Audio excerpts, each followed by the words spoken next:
Now, business ownership. Before we talk about business ownership, I think it's important that we define what a business is. Does that make sense to y'all? Okay. First of all, businesses exist to make money. Anytime someone tells you otherwise, they're not telling you the truth. All businesses exist to turn a profit. Otherwise, they would cease to be a business or cease to exist. Does that make sense? Yes. Second, businesses make money by providing a product or service to a customer at a profit. We're going to dive into these a little deeper because there's parts of that sentence that are very important. One is to a customer. The other part is at a profit. Some of us do one part well without the other part at the end. Last but not least, to make more money, you need to increase customers or increase profits. That's the only two ways to increase money in a business. So businesses are fairly simple. We're the ones who make them complicated. Now, there's usually three types of business, and there's a three types I want to talk about. There's traditional businesses, there's franchising, and there's what I call micro-franchising or your Morinda opportunity. And we're going to dive into each of these and compare them head to head. Okay? First of all, traditional businesses. Now, V threw something up, but it's a little more dire than she even thought. 95% of businesses fail in their first 5 years of traditional businesses. Okay?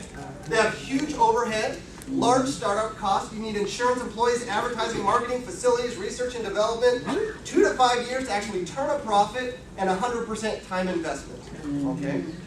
Tell me that I told you something that's not true on this screen. All of you would agree with me. That's what it takes to build a traditional business. Yep.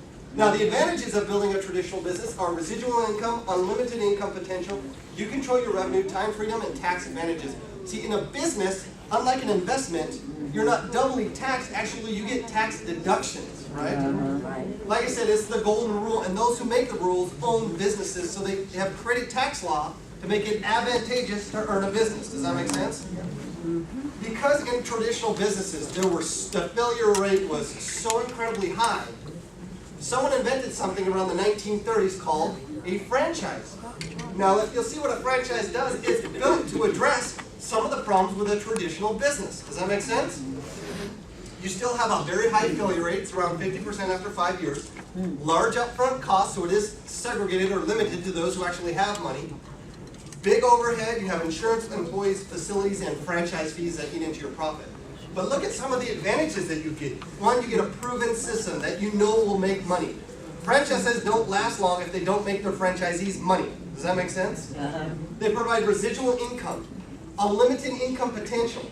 You control your revenue, time freedom. The advertising is done for you. Valencia gave a perfect example. You don't stick your sign out about the McRib. McDonald's does that for you. Research and development is taken care of. These McDonald's owners are not researching what's the next thing people that's, this caloric bomb that they're inventing, right? That's done in some lab somewhere.